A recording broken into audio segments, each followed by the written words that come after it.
চাচা তুমি অত বড় বাগান লাগাইছো না কিতা লাগাইছো ফলের গাছ লাগাইলা না কি তৈব ফলও ধরতো নাই কুচিও ধরতো নাই না খানো খাওয়া লাগাইছো বাবারে শুনো হুম। এই যে জায়গাটা দেখায় এটা হলো একটা গাঙ্গের চর।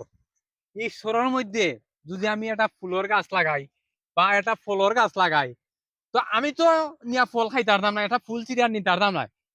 তো ইনোর মাঝে খেল লাগি আমি ফুলের গাছ লাগাইছি না ফুলের গাছ লাগাইছি না এখানে মানে আমি হই যে আমি নিতে পারতাম না খাইতে পারতাম না, এটা আমার দুঃখ নাই। দুঃখ হইলো এই দেশের মাঝে মানুষ এত খারাপ হইছে যে আরেকজনের উপরে আরেকজনের জিনিসের উপরে এত পরিমাণে লোভ থাকে মানুষের যে আমার ফল গাছ থেকে ফল তো নিব নিব এবং আমার ফলর গাছ ভাঙবো ডাল ভাঙবো কিবা জানে বিশ্বাস নাই, তারা কিবা আমার ফলর গাছই খাইতে নিতে পারে।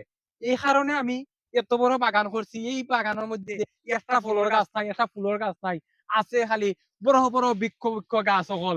এই গাছ সকল থেকে কেউ ফুলও আইতো নাই ফলও আইতো নাই, এই গাছ বড় হইব, বড় হইলে এই গাছ বেচে আমরা বলেন না কিনা খাবাইমু বেটা তোমারে। ও গাছ যদি পরে দিয়ে খাইটা নিগিয়া ও গুনোই নিগিয়া লাকড়ি লাগি তে তুমি কিতা করবাই না না, অগুন যদি এই গাছ নিতো না, এই গাছ তো এভেলেবেল আছে ভাই, এই গাছের মাঝে তো তেমন গুমন নাই। এই গাছ তো ফার্নিচার লাকড়ি ছাড়া আর কোনো লাকড়ি হয় না। হুম। তো এটা জ্বালাইবার লাগি এই গাছ নিব নিবা, ও গাছ না নিয়া তারা এটাও নেই থাকবো বড় হইব ন তাকিয়া, এরপরে আমরা এটা বেশি ফলাই না খাওয়াইলি মনে।